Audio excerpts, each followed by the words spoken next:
नमस्कार, मी सायली संजीव आणि तुम्ही मला रोज गौरी म्हणून भेटताय।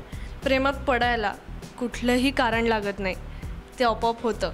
पण तरीही आपण काय बघतो तर गौरीने शिवमध्ये काय गोष्टी बघितल्यात त्या मी तुम्हाला थोडक्यात सांगू शकते।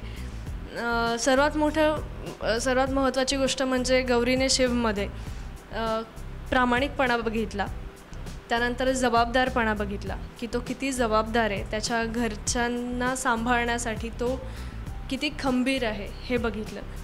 त्याच्यानंतर तो कधीही खोटं बोलत नाही, त्यानंतर तो दुसऱ्यांची स्वतःपेक्षा जास्त काळजी घेतो।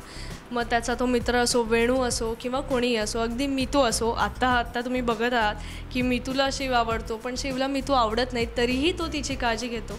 त्यामुळे जनरली मुलींना असे मुलं आवडतात जे सगळ्यांची काळजी घेतात, जे सगळ्यांना जपतात।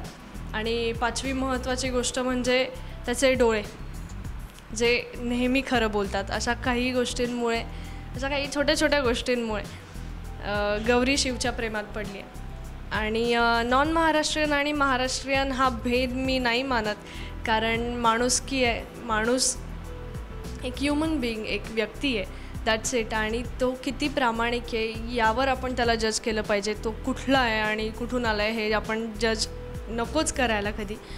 आणि मला हे सांगायला खूप आवडेल, मोहन जोशी म्हणजे माझे बाबा नेहमी सांगतात की म्हणजे तुम्ही आत्ता जर चला हवाई उदय वगैरे बघितलं असेल तर त्यातही त्यांनी हे सांगितलं की तुम्ही जेव्हा हॉस्पिटलच्या बेडवर असता किंवा हॉस्पिटलमध्ये ॲडमिट होत असता आणि तेव्हा तुम्हाला जो कोणी घेऊन जात असतो किंवा तो तिथला तुम्हाला तपासणारा, तुम्ही अगदी मरणाच्या दारात आहात आणि तुम्हाला तपासणारा डॉक्टर असतो, तेव्हा तुम्ही त्या डॉक्टरला विचारता का की तू कुठल्या जातीचा आहे, कुठल्या प्रांताचा आहे, किंवा तू कुठून आला आहेस, तू भारतातल्या कुठल्या राज्यातून आला आहेस?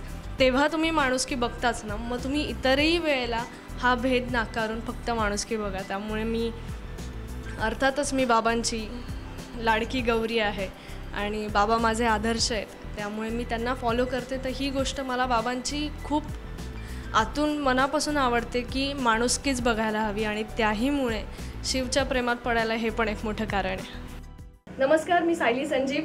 Do subscribe to Rajshri Marathi. Thank you.